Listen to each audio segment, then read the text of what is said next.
एक सुनार की दुकान में चोर दाखिल हुआ। उसने सोने को हाथ लगाया ही था कि सुनार ने देख लिया और उसको मारने लगा। वो चोर को मार ही रहा था कि दुकान में एक औरत दाखिल हुई जो दरअसल चोर की साथी थी और वो उस चोर के हाथ पांव चूमने लगी। सुनार ये देखकर बहुत हैरान हुआ और उसने औरत से पूछा कि ये तो चोर है, मेरी दुकान से चोरी कर रहा था। उस औरत ने सुनार को कहा कि आपको कोई गलत फहमी हुई है, ये तो बहुत पहुंचे हुए वलीउल्लाह हैं, पूरा शहर इनके नाम की कस्में खाता है और तुम इसको पीट रहे हो। सुनार ने उस चोर से माफी मांगना शुरू कर दी कि मुझे माफ कर दो, मैं अपने काम में इस कदर मशगूल हूं कि मुझे बाहर की दुनिया की खबर ही नहीं है।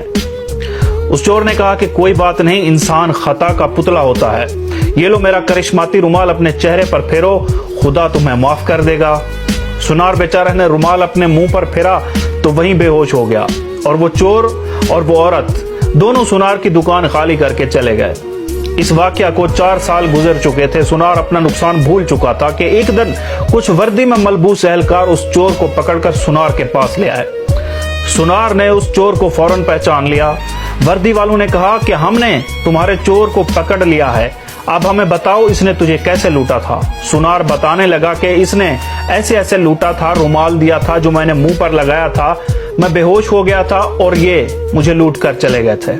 वर्दी वाले एहलकारों ने एक रुमाल दिया और सुनार को कहा हमें ये रुमाल वैसे ही अपने मुंह पर रख कर बताओ। सुनार ने वो रुमाल पकड़ा और मुंह पर लगाकर दिखाया ही था कि सुनार बेहोश हो गया और वही चोर और उसके वर्दी वाले साथी उसी सुनार को दूसरी बार लूट कर चले गए। सुना है 21 अक्टूबर को कुछ वर्दी वाले हमारे कौमी चोर को भी इसी तरह अवाम के सामने ला रहे हैं, लिहाजा इस बार इनके धोखे का रुमाल सूंघने की बजाय इनको फेंटी लगाना ताकि ये आपको कम अज कम इस बार ना लूट सके।